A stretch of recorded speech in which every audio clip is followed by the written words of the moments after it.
welcome! My name is Kelly Anderson, and this is Fanimated, an animation fan podcast where we get a chance to geek out about our favorite animated media. This week, Jamie Krause is joining me to geek out about the 2017 computer animated film, The Lego Batman Movie. Following the success of the 2014 Lego Movie, this film follows fan favorite Lego Batman on his adventure to save Gotham City from destruction. Jamie and I have a lot to dive into, so spoiler warning for the Lego Batman Movie, and let's get started and let's get animated.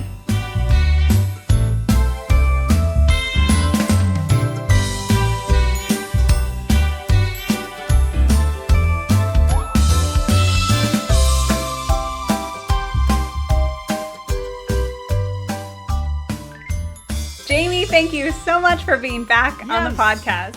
I am returned. You are back.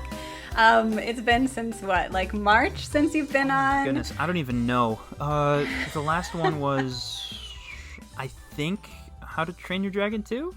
Does that sound right? I think that was it. Okay. Yes. Mm-hmm. And that was before, and like you said, that was in March, probably? That was in March, Which was approximately 1,500 years ago. So, yeah. Like, yeah. We're in a new planet at this point. Like... Right. So things have changed, but here we are. You know, the one thing that hasn't changed is that we're still nerds about animation. It's true.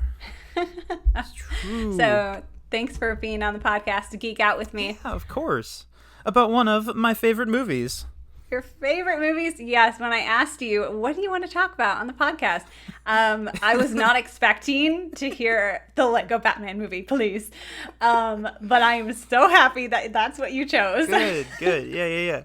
I saw this movie by myself in the theater, I think on Valentine's Day, weirdly enough. And fittingly, given that theme, I have been completely in love with it ever since. Aww. Yeah.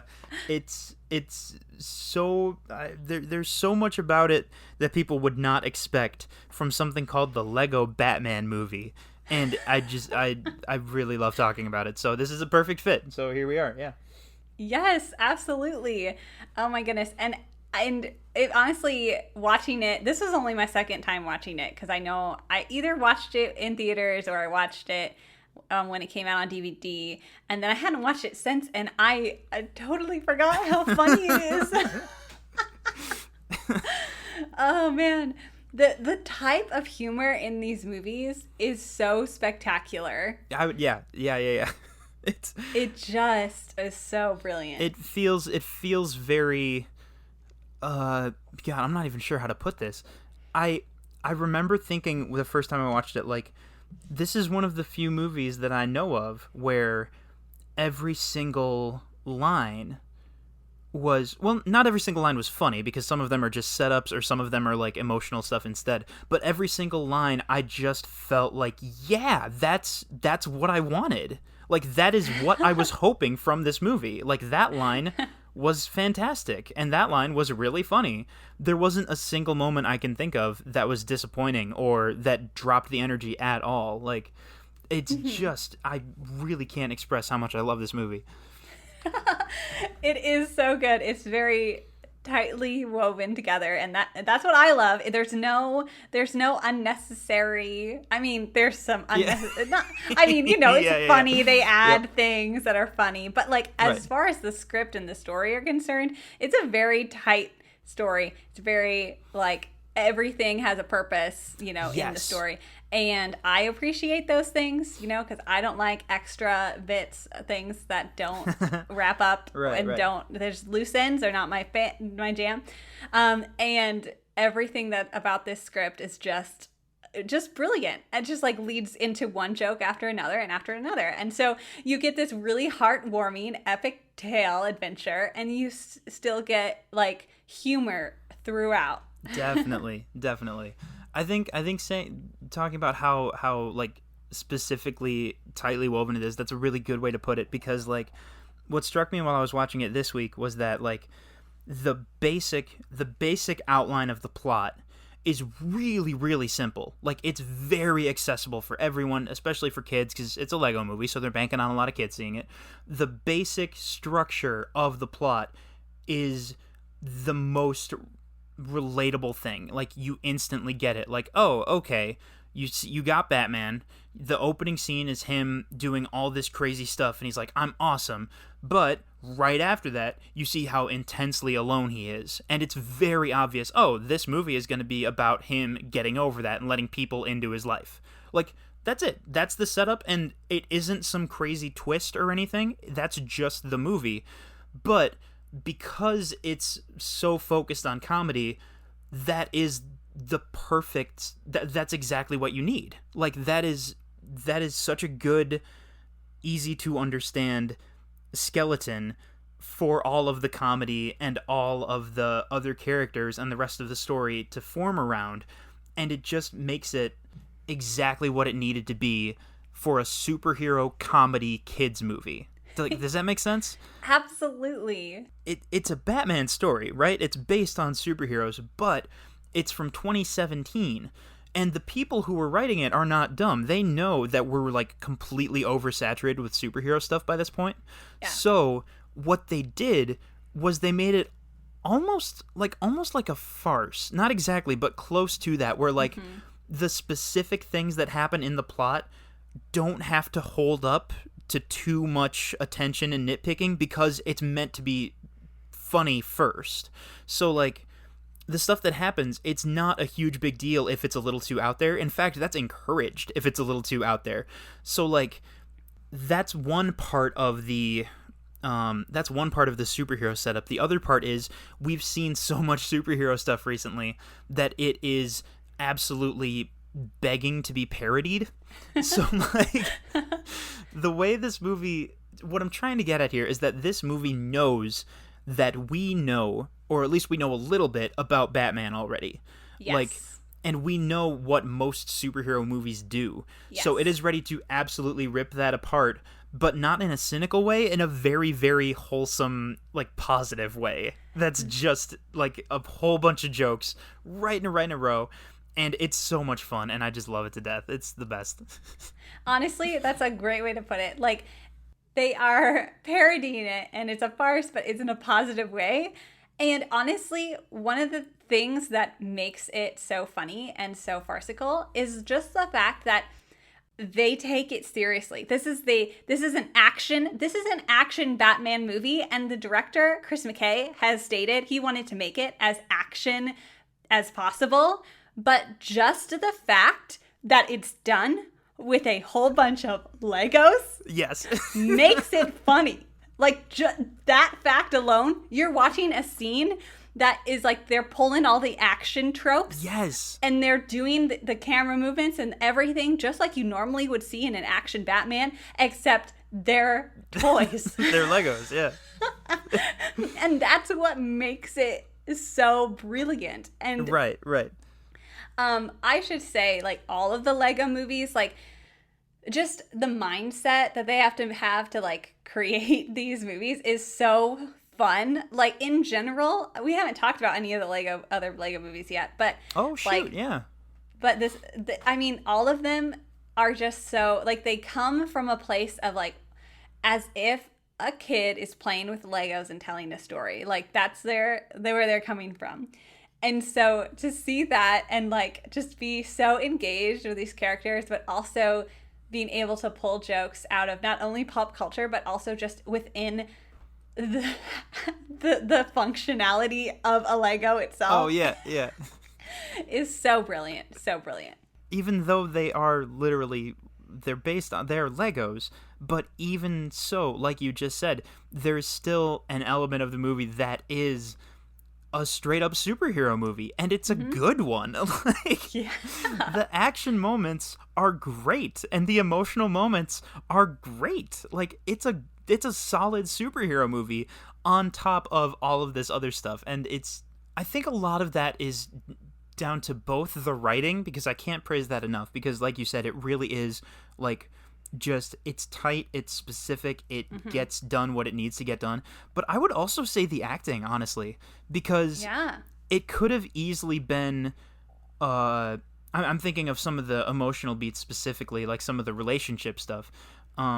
It could have easily fallen flat in that regard. Like, it could have been either too goofy in a moment where you didn't want that, or too overly like, oh, I'm really trying to be emotional right now, like at the expense of, like, that's not what a real person would sound like, you know? Yeah. But because the acting is so good, you'd never feel that way. Instead, you're just like, oh my goodness, it's so sad that that Batman is not opening up his heart and letting other people help him. Like, he's Batman, and you made me sad that he's not being friendly with other people.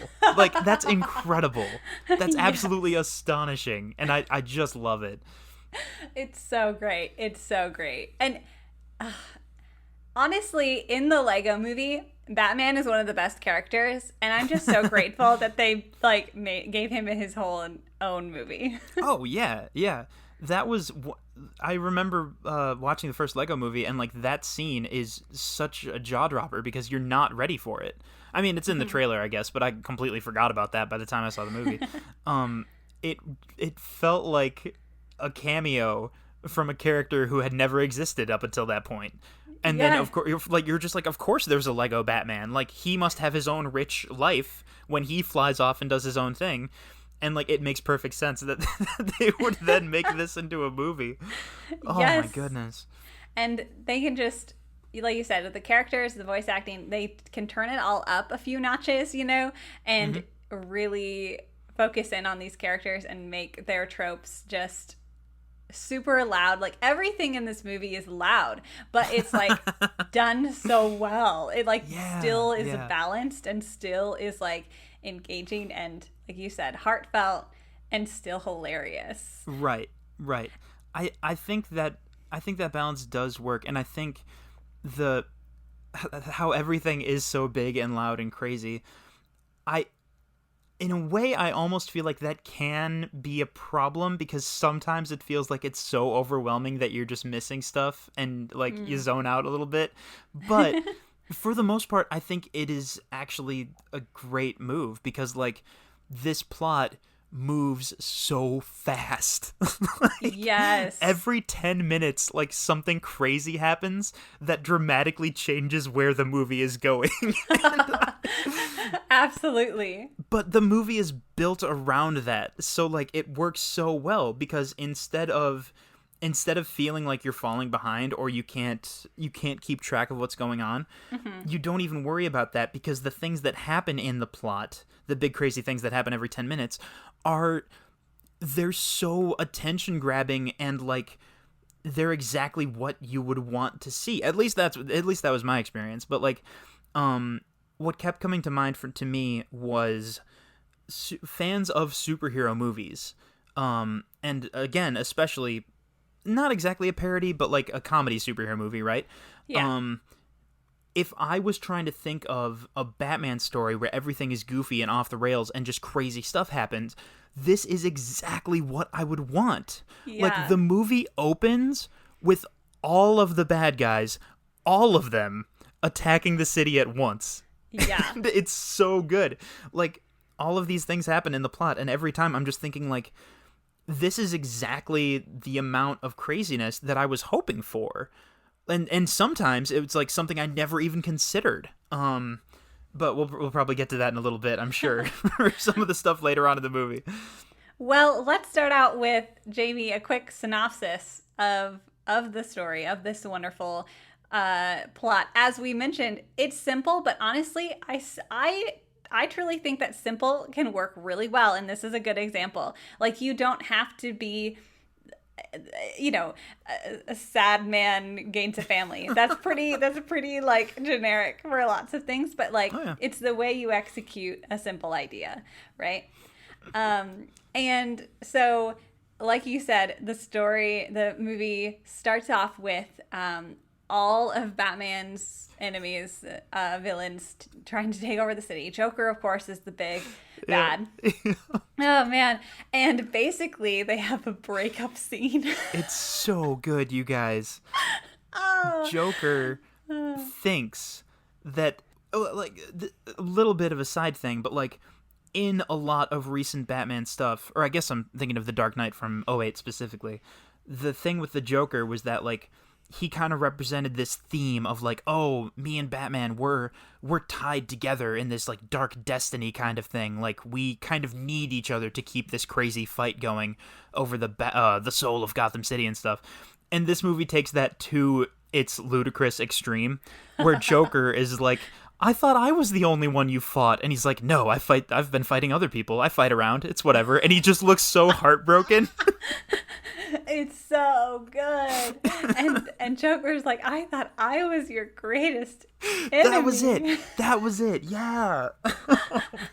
And Batman's like, no, I don't need anybody. Yeah. You know? It's so dramatic. It's so dramatic. The music swells and everything. It's so good. So brilliant. And so, of course, Batman saves the day. He goes home. Of course, he's all sad because, like, he's alone and he doesn't have a family and doesn't have people around him. And Alfred. Alfred, I would die for Alfred. I would argue this is one of the best interpretations of Alfred because he's actually in the movie. And he gets to do stuff the whole movie, and on top of that, he's just a wonderful character, and I love him dearly. Oh, he's a brilliant, like, foil to Batman. Yeah. Like he is the adult in the situation very clearly. Yeah. And Alfred, you're right, is active in the plot and engaged with the story, and he is just as important as all the other characters. And he's like, you need to get out and go. Yeah, you need to actually do things. Yeah, do things and meet other people. What are you so afraid of? And that's a big thing, right? Like Batman's, I'm not afraid of anything, Batman. Yeah. but Alfred, knows that he is afraid because he doesn't want to have people close to him around him because he's afraid of losing them, like he lost his parents. So, of course, Batman mistakenly adopts an orphan. Oh, my Lord. It's so good because, like, the reason that misunderstanding happens is because Batman is so dumb that he's not paying attention to what's happening around him. And he's just, like, thinking about, I think it's because he's like lost in thought about like the police commissioner and like all of this new stuff that's going on with his role in the city. Yeah. And the whole time Dick Grayson is just like bouncing around him, like asking questions, incredibly not subtle questions. Like, hey, do you have any advice on what's the best way to get adopted? I've been trying for a while, but no luck so far. And it's just like the saddest thing ever. And Bruce Wayne is just like, yeah, no, sure, for sure. Yeah. And he just keeps saying yes, like not paying attention. And those questions eventually get to the point where he asks him, wait, would you want to adopt me? And he's just like, yeah, for sure, whatever. So now he just shows up. Uh-huh. And now he has a son. Yeah, like a few scenes later, Batman is talking to Alfred, and the other stuff has been happening, and Alfred's just like, you have a kid running around your house, right? Like, you adopted him. He's your son now. And he's just like, what? No, what are you talking about? Oh, man, it's so brilliant. So, of course, Dick gets in on the action and sees that he's Batman. Well, he doesn't put two and two together until the end, but... Real quick... Nobody does, and that is one of the best recurring jokes in this movie. Because so much Batman media has like people just never making the connection, like never even guessing that it could be him. So this lampoons that so much. In the opening scene, the Batmobile flies to Wayne Island and Wayne Manor, and everyone is just like, who could that mysterious man be? Oh my goodness. And every time they come across like, oh, they possibly are the same, like they'll realize that the Batcave is under Wayne Manor, they're like, are you saying Batman? Or like, are you saying Bruce Wayne is Batman's roommate? Like, it's always like so close, but not there. It's just magical. What really kills me is Robin. Robin finds the Batcave, like you said, and Batman has to panic and like try to explain what's going on. And Robin's like, wait a minute. are you saying that I have two dads? He's just like, yeah, we have shared custody. It's fine. And he's just like, oh, this is amazing. Oh, I can't go with you, though. I think Bruce Wayne would get mad at me. He doesn't want me to stay up past my bedtime. And Batman's just like, no, I'm pretty sure it's fine. Yeah. Right, instead of just telling him. Yeah. It's so good. So, of course, his adopted son, Robin, now joins on the adventure, mostly because Robin is very agile and, like, surprisingly, like, just, like, very good at everything, surprisingly. And we should say, too, Robin in general is just, like, the most positive, upbeat.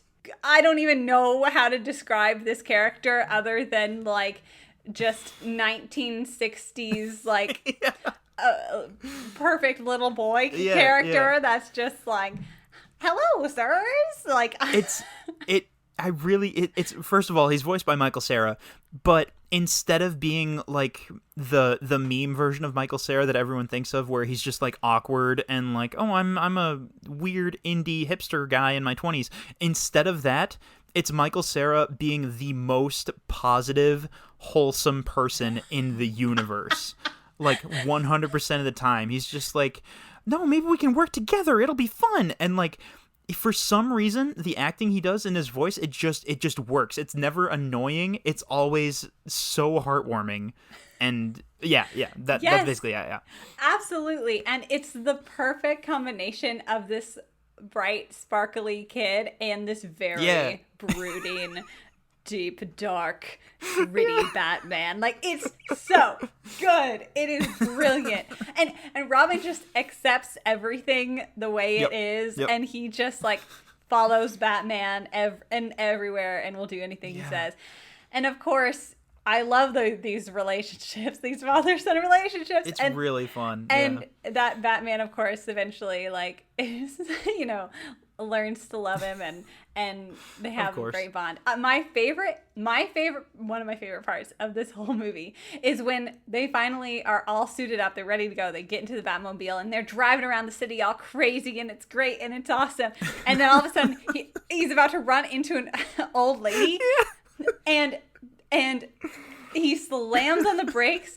Robin goes flying into the dashboard. Because previously it has been mentioned that there are no seatbelts, and it's not cool to have seatbelts. They specifically said that, and then Batman is like, I'm just going to put my arm right here, and does that thing, that parents do when they put the arm over their kid, and it's like, that's not gonna help, dude. And he's like I'm gonna have Alfred put seatbelts in these later. It's like an unbroken, like 10-second long shot of him just apologizing, and he's like, oh no, I'm so sorry, we'll definitely get seatbelts, I promise. It's just one of my favorite jokes because it's so good. He's so nonchalant, like, let's be cool, it's no big deal, and whatever. And then Robin like breaks his skull on the dashboard, and is suddenly Batman is a super concerned, like, overprotective parent, and it's wonderful. He's probably worried that Alfred will get mad at him or something if he lets harm come to this pure child. too pure, this pure cinnamon roll. I love Robin so much. And then of course all this, so they basically, Batman is trying to send Joker to the, what is it called? It's called the Phantom Zone, which I don't think I've heard of before this movie, so it might be made up for this film. I'm not sure, but or they're calling it something different, but I'm pretty sure they use it in the first one as like they're basically saying the realm outside of their universe. Because like, was that in the Lego movie also? Because in the Lego movie, he like goes through some zone, right? And he like ends up in our real world. I do remember that part, but it's been a while. Yeah. Man. Oh yeah, that might be from that movie. It might be similar, but either way, it's this in this movie, it's this, other dimension where all the really bad evil people are. Yes. Which I love in and of itself is that they bring all of these random villains from all these other like random franchises together. Such a good idea. Because it's Legos. Yeah. So, like, they have those. Like, they have those models ready to go because those are real Lego sets. But they can just bring in whoever they want because it's Legos. So, like, they have a King Kong. They have a Voldemort from Harry Potter. They have the Gremlins from Gremlins. It's such a good idea for this plot.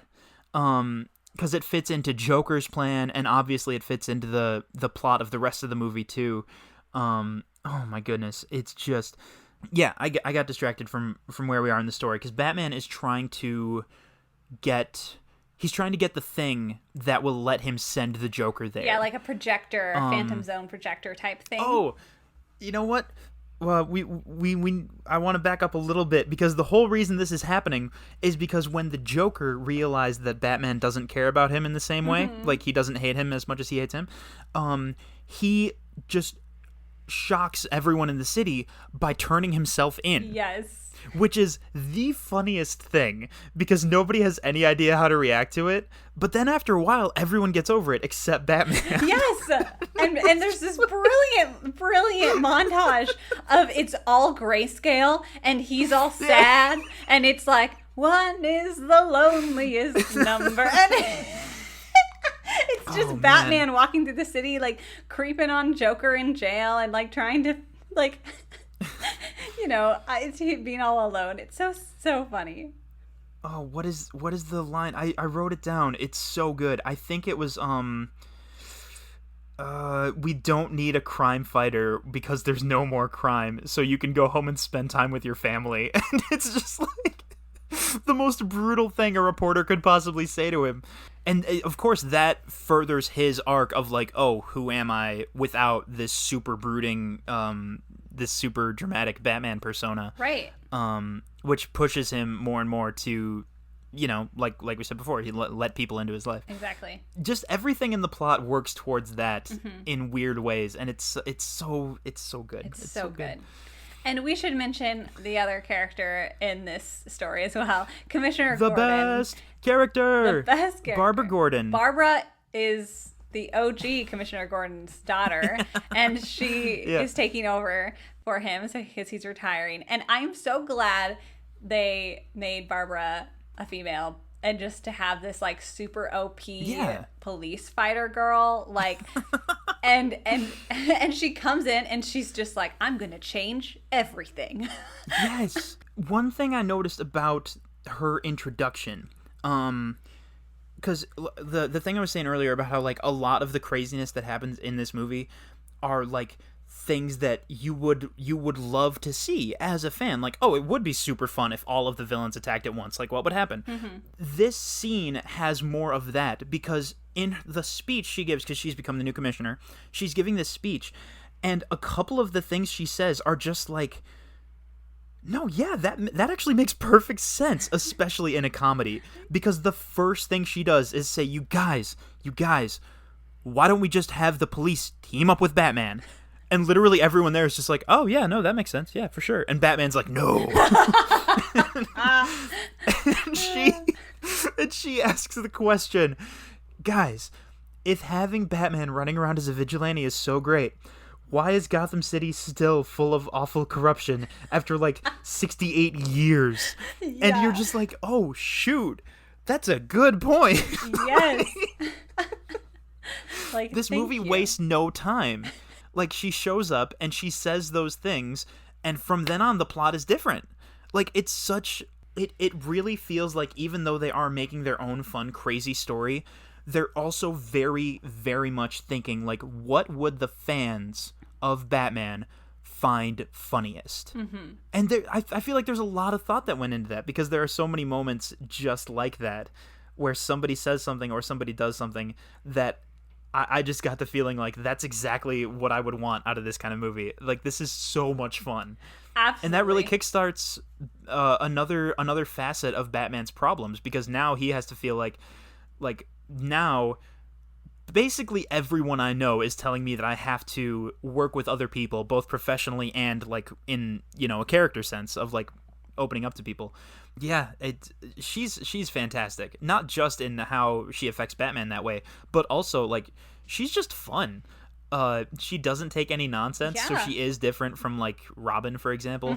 But she's also just as kind-hearted and like positive in most situations. Sometimes she gets pretty annoyed with Batman's nonsense, but they did a really good job of making her, you know, firm and like, you know, she's got her ideas and she's sticking to her ideals, but without making her, you know, seem like, you know, the preachy woman. You know what I mean? Because like I feel like a lot of people can go that way when making a female character who is in charge, who is, you know, no nonsense. And they just struck a really good balance of like, yes, I am capable and I can do this and I am going to make change. But I'm also caring and concerned, and like, you know, she's a good balance of all those things, and you as an audience member are still rooting for her too, you know. Definitely. And I was really grateful for that. I think that's a good way to put it. Like, especially since very often I don't love going in this direction that I'm going right now, but like the stereotype of superhero fans and how they have historically related to female characters in these stories is not great. So like there's a pretty slim window you have to hit for people to be happy with it. Like, especially in a position like this, a female character is not given nearly as much room for error as a male character would. But even with that, they do a fantastic job. She's awesome. Like, she's easily one of my favorite characters. And I think they really nailed it with just the way they set up the writing. And also, I want to say Rosario Dawson. She was in Daredevil and the other like Marvel shows and stuff. She's just a fantastic actress, and she does such a good job voicing a tiny Lego person. Yes. Like, it's a very odd combination, but it works. Absolutely. It's so good.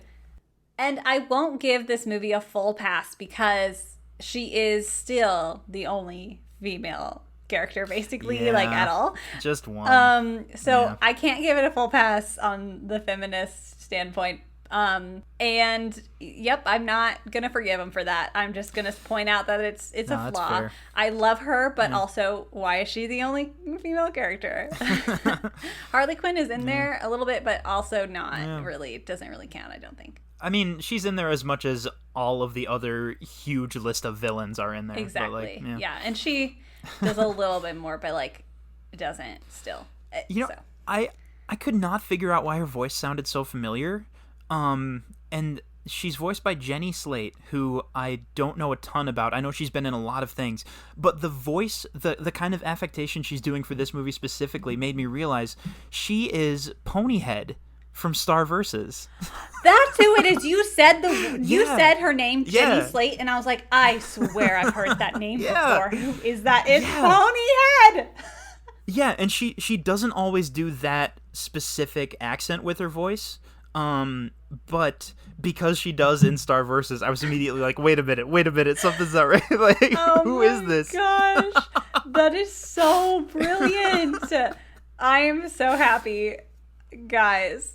No, for sure. Ponyhead. That's how I felt. Yeah. Oh my goodness, that makes me so happy. Go listen to our Star vs. the Forces of Evil episode if you haven't, because that's the bomb. Yeah, that was also me. Yeah. So I'm just gonna plug my own episodes here. Absolutely. Really, before I forget, when Barbara Gordon is being introduced, there's this like voiceover, like basically giving her greatest hits of what she's done in her career so far, and he's like, she cleaned up the streets with statistics and compassion. I just thought that is one of the best lines I've ever heard in any superhero movie. She was at Harvard for police. Yeah. Also, now that I think about it, this movie had some surprisingly, like, not a ton, but a few lines that were surprisingly pretty brutal towards Batman stories. At one point she says, "We don't need an unsupervised adult man in a Halloween costume karate chopping poor people." Oh. And my jaw hit the floor. Oh. I was like, I was not prepared for that. Like, that is the slightly more progressive take that people talk about on the internet when you're talking about Batman. You don't put that in a Batman movie. That's amazing. Like, holy cow. Yes. Oh my goodness. It's so good. It's so good. So anyway, going back to the story. Yeah. I feel like I probably caused us to jump around a little bit, but basically we've got all 4 of our main characters now. And basically they get the projector, and Batman sends Joker off to the Phantom whatever realm, and and basically Joker is able to get all of these bad guys that we talked about to Gotham City to wreak havoc. And one of my favorite facets of this film is that the big thing they're worried about is the city falling apart, because they talk about how the city is built on 2 very flimsy surfaces,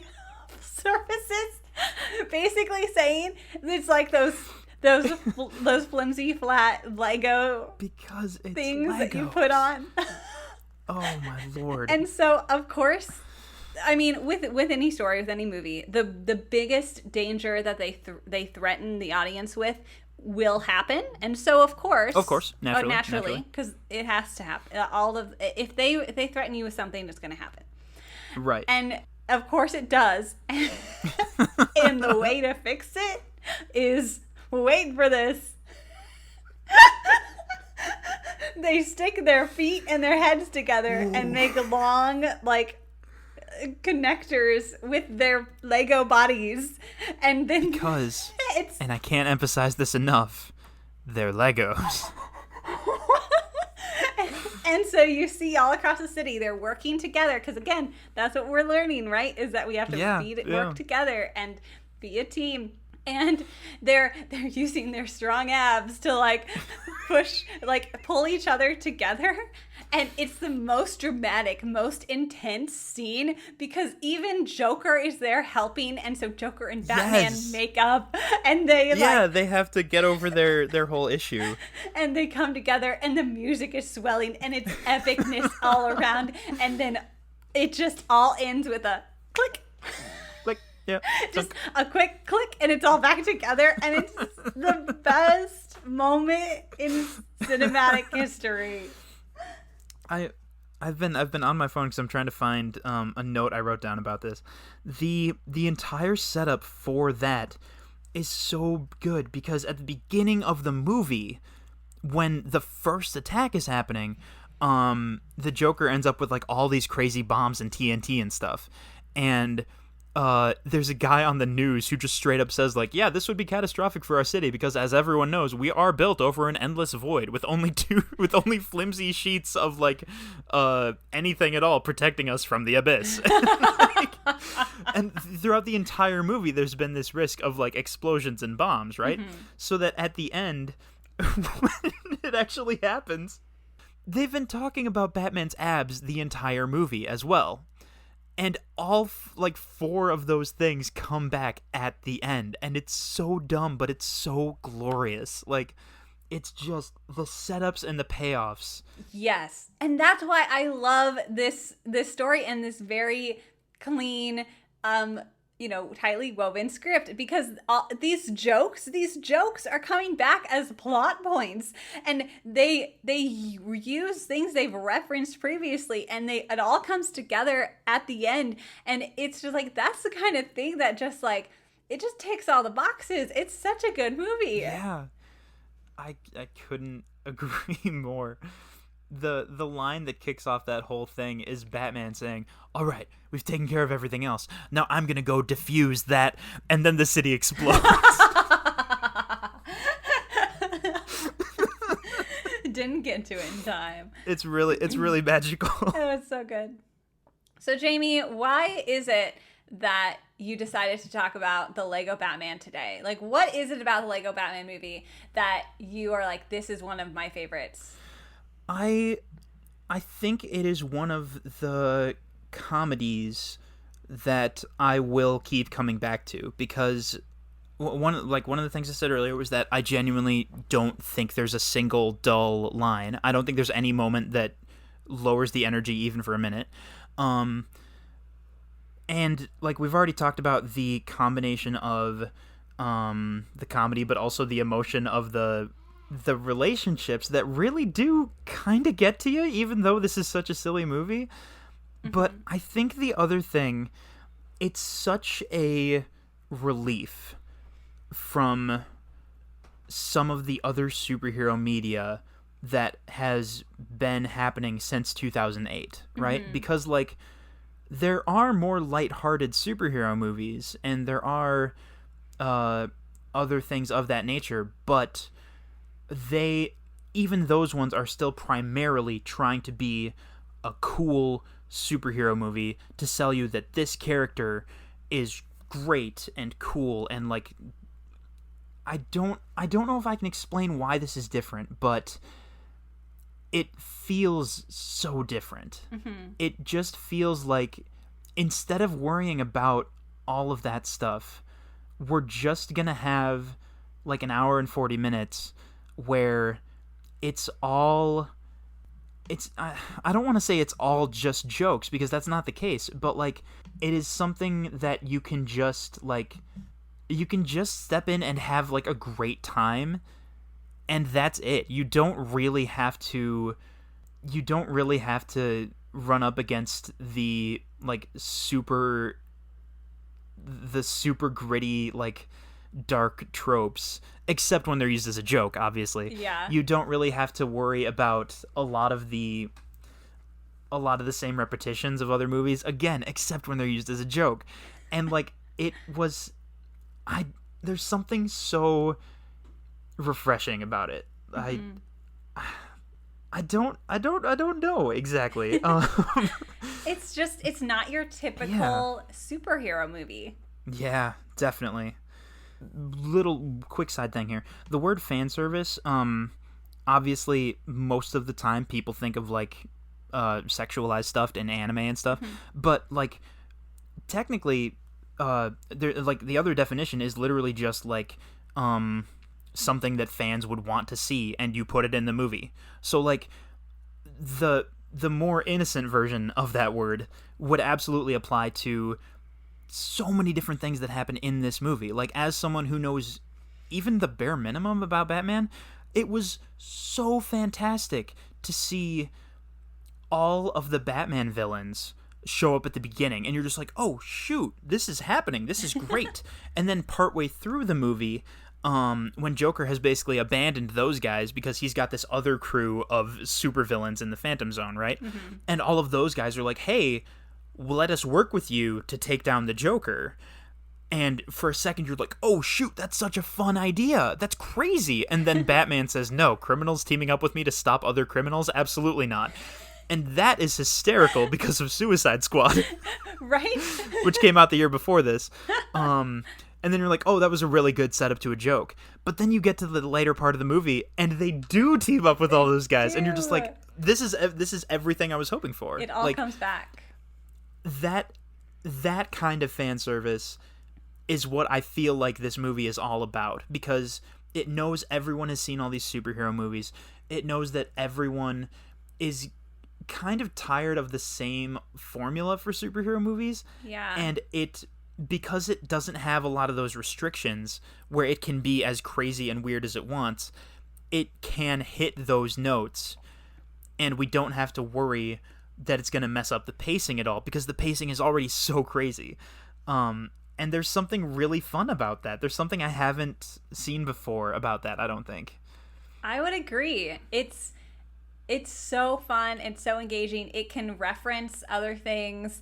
It can be because yes, it's Gotham City, but it's Lego Gotham City. Legos. It's all happening. Like, I mean, the premise for all of the Lego movies are this could happen in a child's playroom. Like, oh yeah, that's kind of like where they're coming from. And yeah, this is all happening almost as if from the imagination of a kid.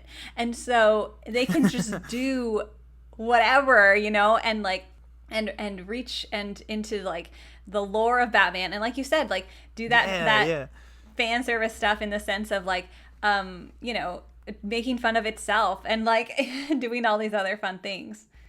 I mean, there's so many things that are just absolutely begging for parody. There's one of the guards just makes a line about like how they're not allowed to show death or blood. One of the guards in the midpoint of the movie definitely makes a joke about death, but the blood things comes later on when the Eye of Sauron just straight up is like, I'll make the rivers of the city run with their blood, and all of the other villains are just like, whoa, no, like, tone it down a little bit, my goodness. And Sauron's like, how about lava? And they're like, yeah, no, lava's fine, yeah, for sure. Yes, it's so brilliant. All of the things they're able to make fun of about the movie that they're in it just makes it all the more entertaining and enjoyable. And with Batman stuff in particular, there's a scene where Alfred is like, I've seen you go through phases like this before. And you get a rundown of all of the most famous like Batman movie eras, but you see a Lego version of him in each one. And he's just brooding and like gloomy. Oh, it's so good. So fun. I feel like there was another thing I was going to say, but I can't think of it. Oh, well. Well, I'll say one of my favorite things about this being a Lego movie in particular is that not only do you have these crazy action sequences and all these guns going off and everything happening, every voice actor, if their character shoots a gun, they voiced the sound effect for that gun. All the pew pew pew pew pew pew pew, like that. That's it. That's. I love that note so much, and it's not just guns; it's other things too. Like it's a truck backing up, beep beep beep. It's like all of these sound effects that they use. And they had the voice actors like do that for it. It's just like how fun! Oh my goodness. There's a bit where Batman runs up and like pounds on the glass to get the commissioner's attention, but the line is, "Hey, commissioner, bang bang bang." I was like crying. I was laughing so hard. And like you said, it's everyone. It's literally all the characters. They all do it. It's so funny. Oh, it's just my favorite. Because, of course, that's what you do as a kid with your Legos. And go pew, pew, pew, pew, pew, pew. I mean, I don't know about you, but I played a lot of Legos as a kid. Like, that was our jam. We were making all sorts of crazy things. I had, I think it was owned by Lego, but it was called Bionicle. They were like, I'm not even sure how to describe it. It was like this weird... There's this whole backstory about like, oh, there's this island and they're the heroes of the different elements, and like they had these masks. It was this whole crazy thing. Yeah. That was our whole thing for sure. I could still go like, give me a box of Legos, I'll be entertained. Like No, I get that. Yeah. Oh yeah. And that was like Christmas was like, what big Lego set do we get this year? Like oh man, but and that idea too of like we mentioned already, but just like of mixing characters together in this universe, like of course, Ginny Weasley was playing with like the stormtroopers in our Lego set, like you know what I mean? It's just like that's how it works. Right. You just have a box of Legos and everything gets mixed together. Yeah, that's how Legos do. Like that's just. I think they might even do a joke about that in the first Lego movie. Like, I think there's a bit where they just really quick flash to, like, all of the different craziest Lego sets. Like, yeah, of course they're all here. Of course they're all mixed together. Yes. Oh, about Lego stuff specifically, before I watched it again this last week, I forgot that there were, like, big plot points about them building stuff out of Legos. Yes. Like... That you can't just pretend that would work in other superhero movies. No, this is specifically they have to use their master builder powers which is absolutely hilarious to me. They have to build things to save the day from the Legos that are just like out in the world. Mm-hmm. And that's so bizarre. One of the best jokes in the movie, I think for some reason Batman has to take off his shoes. I think it's when they're at the prison. Oh, yeah. And he just takes off his pants. And he's like, "Oh no, I'm sorry. My shoes are part of my pants." Because he's a Lego figure. And I'm just like, why did I never think of something that funny? Like, that's so good. Oh man, it's so brilliant. It's so brilliant. The whole Lego style and aesthetic is like, I can't believe they made it work. And before I watched it again, I was kind of thinking like, why in the world is it Legos? Like, why don't they just make a funny animated Batman movie? But like, for some reason, it works. It is funny to watch. It is intriguing to watch. It gives you this whole other like Lego universe, and that you can wrap your mind around. And like, yeah, there are jokes in there they wouldn't be able to make if you aren't thinking these are toys, you know? Right. Like, it opens up, like you would think it would be restricting. It's one of those creative ideas where you think making that parameter would be restrictive, but it's actually the opposite. It like gives you the perfect framework within to like make something really, really unique. I tried watching a couple of videos on how it was made. Mm-hmm. But here's the thing. I don't know about animation. So most of it went pretty over my head. I did find a couple things that were super interesting. Yeah. The set of Gotham City, mm-hmm. if it was made out of real Legos, yes, would be 6.5 football fields long. Ooh. That was pretty wild to me. That is I wild. had not considered that. The bat cave, that set is like 55 million bricks. Yeah, the Bat Cave is absolutely crazy, you guys. It's so bonkers. Insane. I mean, like, the numbers for this film, it's like billions with a B, billions of bricks would be needed. It's kind of hard to imagine, honestly. And again, guys, this is not 2D animation. This is 3D. They are legitimately building all of these things in a computer. It's like, what?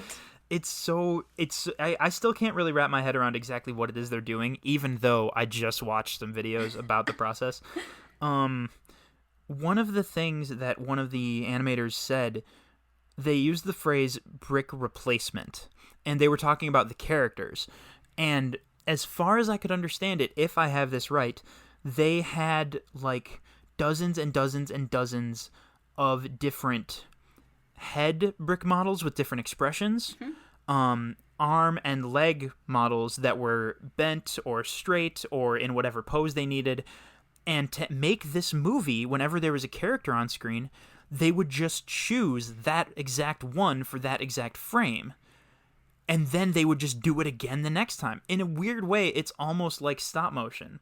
And that was really hard to make sense in my brain, but it was super cool to hear them talk about it. Absolutely, because if you look at stop motion animated films, that's exactly what they have. They have dozens and dozens of different bodies and faces and different things that they're putting these puppets together for each movement. And all of the Lego movies, that's kind of they want it to look like stop motion. They want it to look like they're making it out of actual Legos, but they're doing it all in the computer.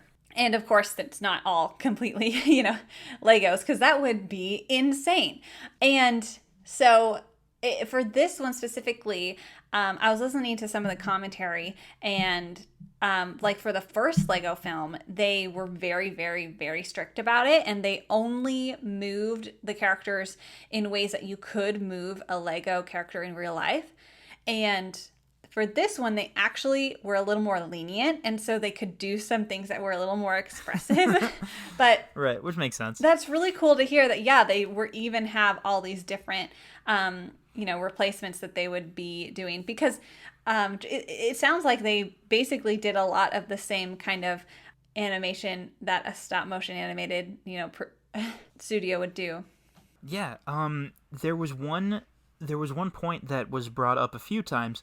They said there are only 9 points of movement on our Lego characters. And I think what that means is like one for moving the shoulder, one for moving like the neck or something. But as far as I could tell, I think what they were saying was like there's only 9 facets where these models can actually move, and that is how they got the style that made them look like they are little Lego people moving around, because it was intentionally like a little bit jerky, a little bit robotic, because they're Legos, like, so that makes perfect sense. Yeah, because like in a 3D animation, a character rig, you have all of these different points of movement. And like, I mean, especially a more recent movie like Frozen 2, you look at their face and it's like uh, dozens of points of movement to make different parts of the body move. And it's basically thinking about it like, I mean, honestly, the best example is a Lego person. Like, yeah, you can move their arm up and down. Like, and it's the same thing. You're just doing it electronically. And so to hear that there's only 9 points, like that's crazy small. So I'm trying to count in my head what that would be. So let's go, like their neck would move. That's 1. You've got 2 shoulders. That's 3. You've got 2 hands. That's 5. You've got a torso or the legs, moving up or down. That's 6. It's not your torso. But it's the legs that can sit. You can make the Lego man sit or not. And then I don't know, 2 legs, like you can move the legs, or is that the same thing as sitting? I don't know, but I think the legs can move separate. I'm not sure though. So that's 8. I'm missing something, but yeah. I mean, you could have 9 points of movement in like a nose, like a mouth or something. I just like one facial feature. Right. It's just like, and that's their whole body. That is insane. That I'm sure, and a lot of people who worked on the Lego movie worked on this one as well, so they were like comfortable with this. But it's one of those places, and one of those examples of like, animators are lifelong learners because they have to learn this whole new way of doing this. It's so cool. It sounds like it was an absolutely crazy process. And again, this is me learning some stuff about animation that I have literally never thought of before this. But yeah, it must have been. And I'm like, obviously, a lot of the same people worked on that from the Lego movie. But even so, I just can't imagine trying to bring something like that to life. That's so cool. And a few other like animation production notes that I have. Yes. So we're talking about all this crazy stuff and how amazing it looks and feels, and like they do such a great job. They made this movie in 2.5 years. That's it. That is incredibly short, and it's insane. Man. So just want to say that, like, props to everyone involved, because wow. Another animation note with Lego itself, like, they have all of these bricks, right? And it's very busy. And yes, like in general, the action is very busy and the pace is busy. But they had to try to find a way to make sure you're focused on the characters and not the millions of bricks in the background, right? Oh, yeah, that makes sense. And so the lighting throughout this whole movie, A, is just phenomenal, and B, is part of how they try to keep your eye as an audience member focused on the characters and not on the millions of bricks that are moving around behind them. Okay. I think I can see that. And I just thought that was a really cool point because yeah, I mean, that's, yes, it's really cool that there are 55 million bricks in the Batcave, but like the point of the story is to focus on the characters. And so, doing things and finding ways to achieve the goal, which is to tell the story, which is to tell the story of the characters, and to focus in on that, which I thought was an interesting point.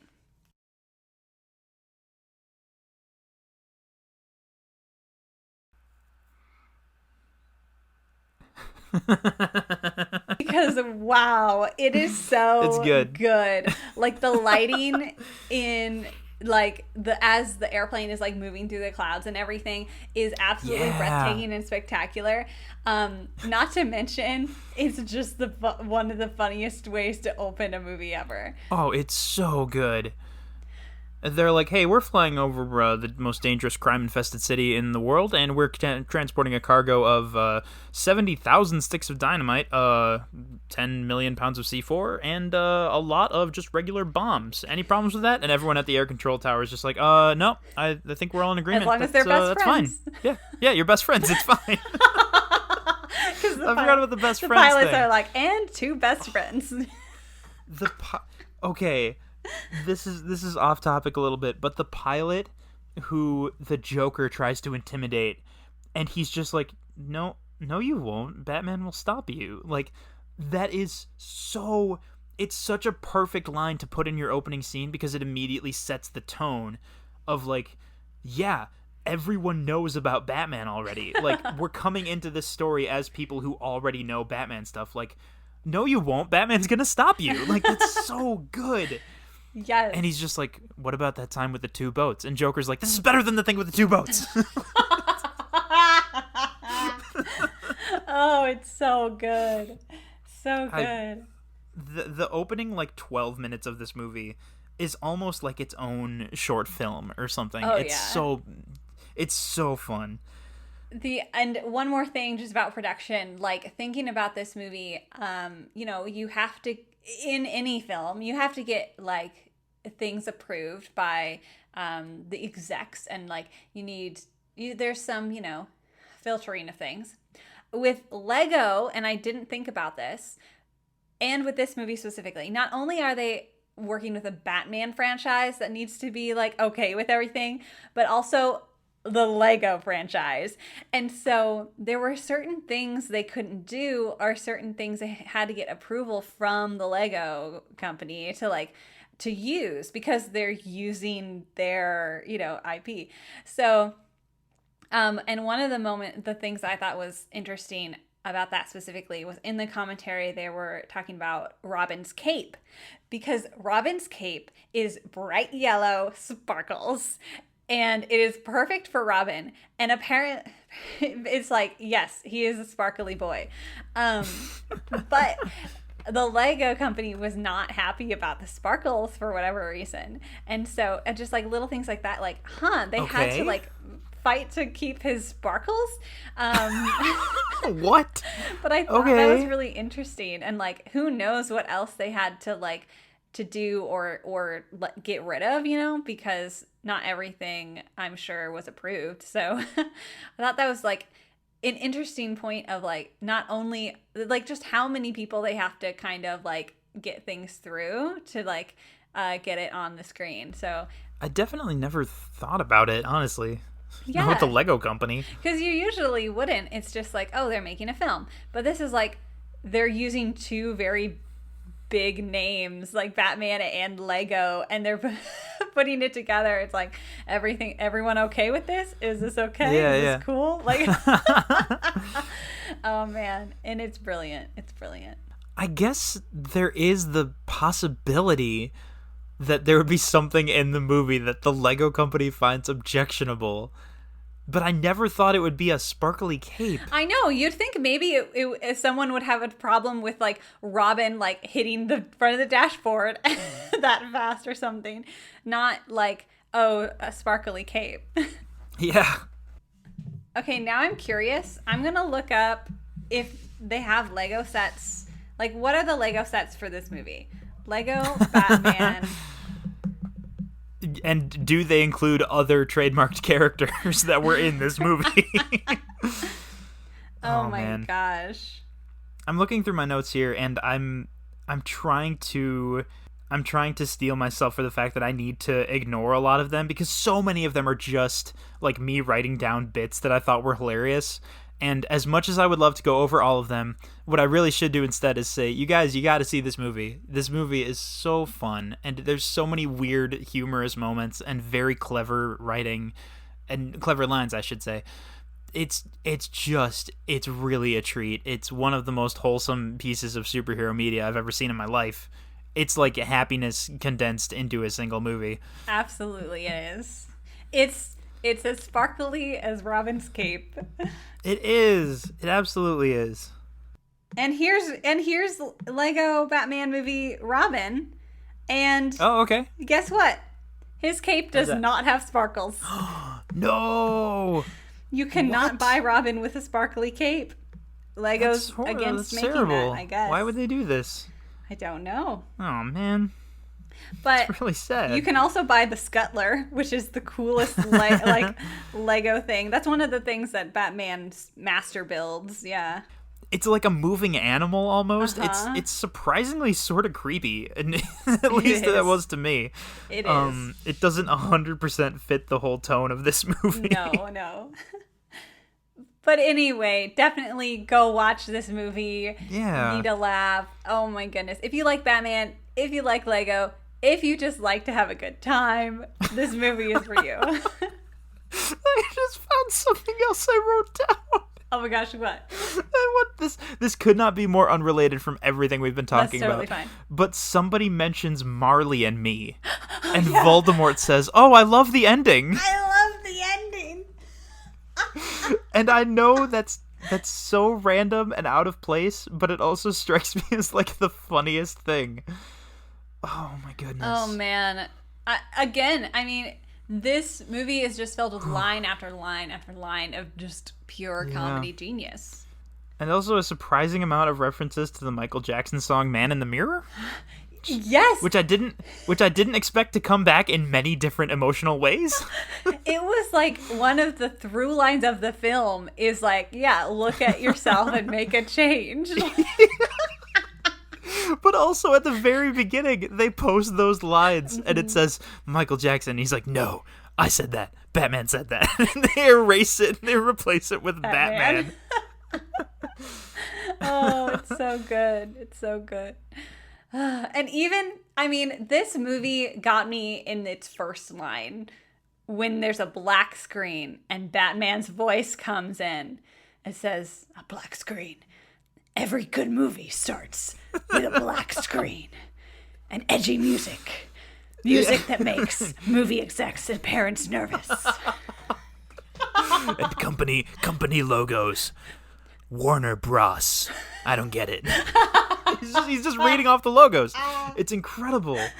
Oh man. Will Arnett is just a magician. He's absolutely incredible. Like, he isn't basing it off of somebody else's Batman, I don't think. He just sort of made his own gravelly Batman voice, and he never lets up the entire movie. It's so good. It's just, you can't even believe that's the same person who's done some of the other roles that he's done. Yeah. It's really fantastic. I think the introduction of this movie, the whole first like 15 minutes or so, not just that big first action scene, but also the scene where Batman is alone in the house after that entire sequence does such a great job of setting up the tone of the movie through Batman's character. Yes. Because you get the fourth wall stuff at the very beginning when he's talking to the audience. So you know there's going to be a lot of that. But after the whole big action scene where Batman does all the stuff that he thinks he's so cool, you get him just wandering around his house alone, like making some food in the microwave. And the best, most perfect joke in this entire movie is that when Batman is alone in his house, he's still wearing the mask. And you see that, and you instantly know everything you need to know about this version of Batman. Yep. That is like a window into what the story's going to be about. And you're like, "Oh, I get it now. That makes sense." Like, he's wearing like a poofy robe and slippers, but he's still wearing the mask.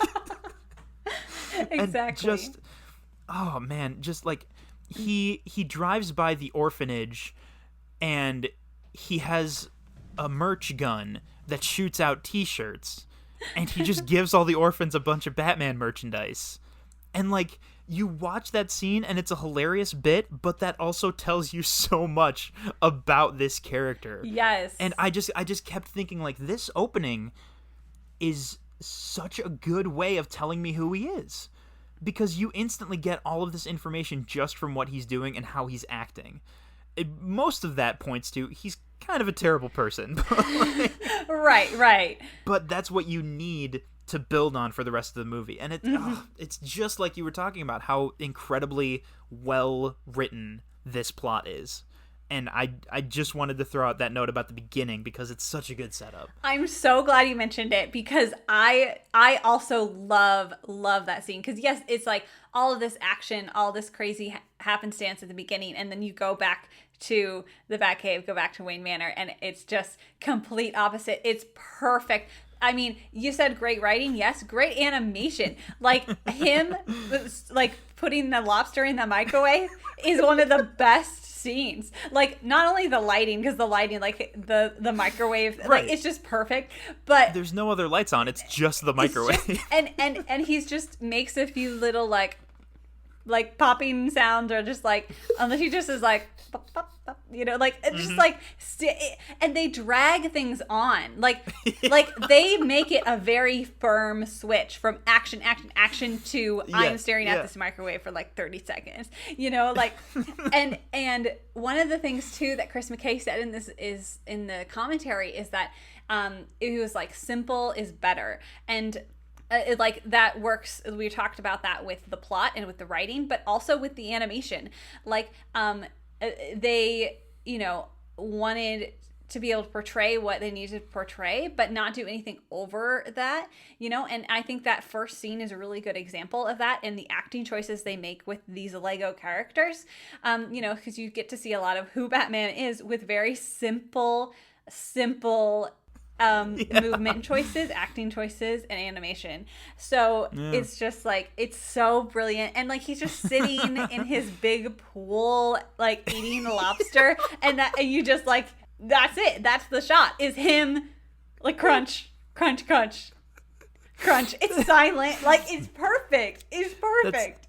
That's not quite the whole shot, because as he is sitting there on a jet ski or whatever in this giant empty pool eating lobster, he suddenly stands up, pulls out an electric guitar, and just starts shredding, right? Yes. And then he stops, and it's quiet again, and he just sits back down.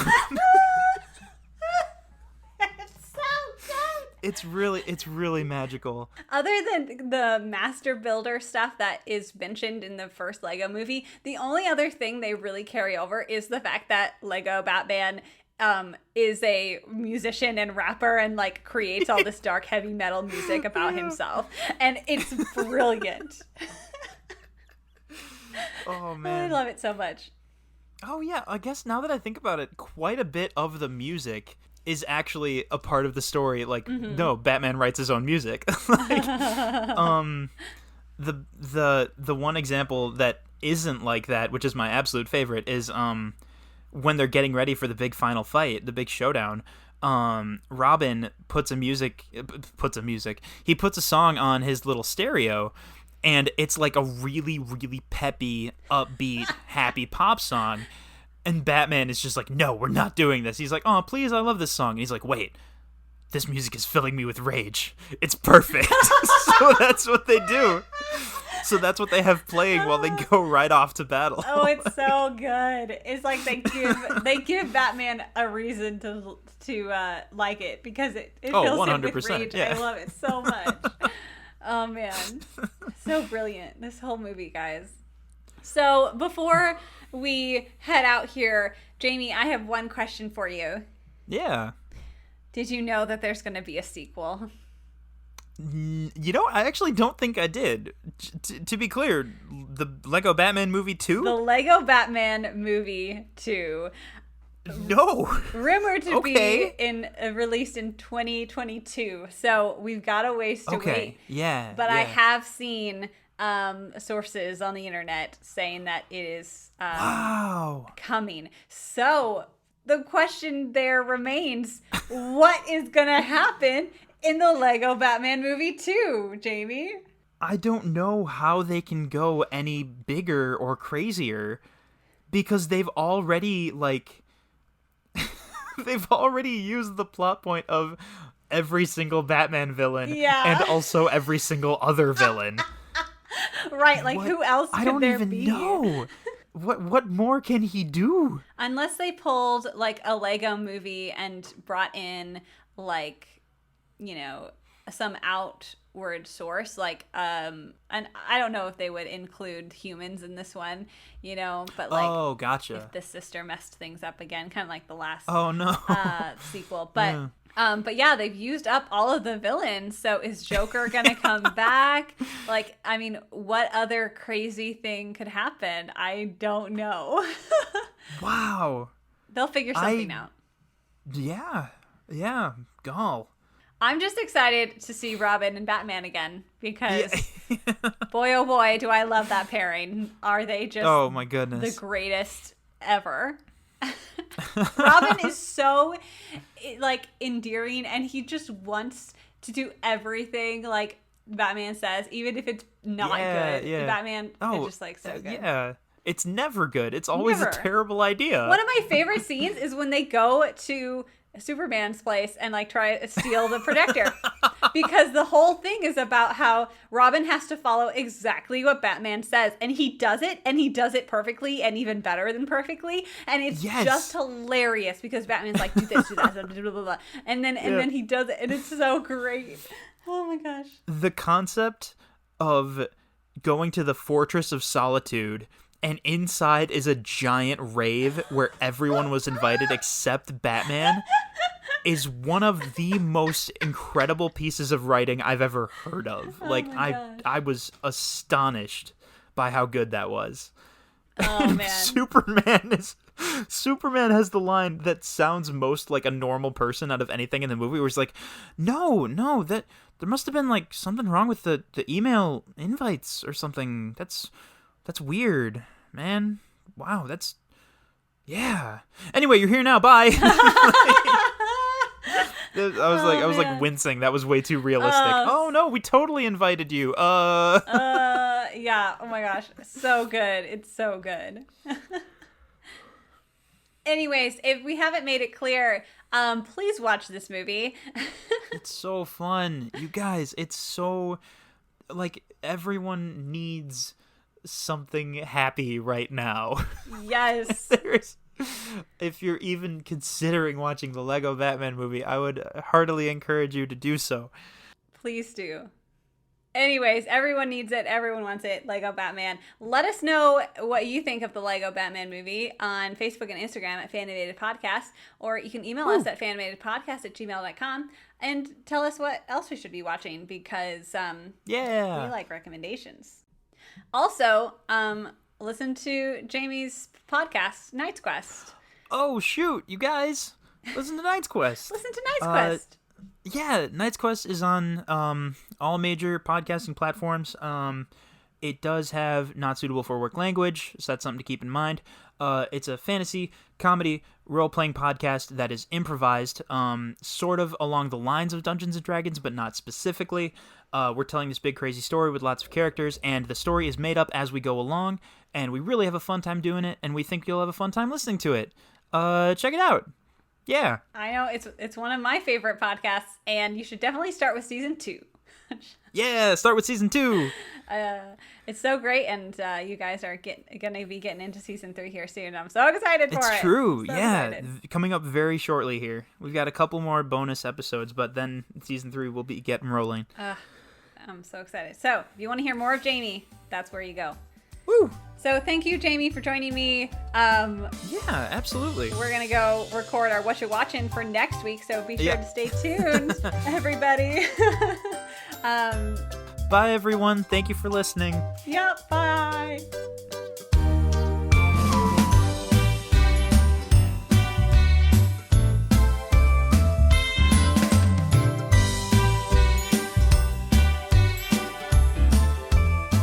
Thanks so much for listening. Remember that you can join the Fanimated crew and vote for upcoming episode topics by going to patreon.com/Fanimated.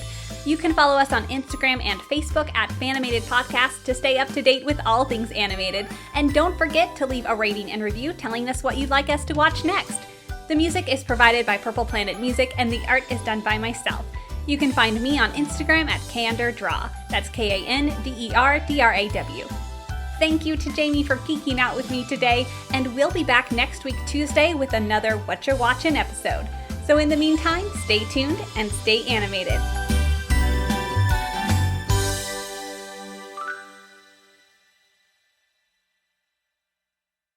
It's 2020, you guys. We need Lego Batman. We need Lego Batman. Oh, man. A Lego Batman for president. he's the Lego Batman we deserve. Oh, boy. Make America edgy again.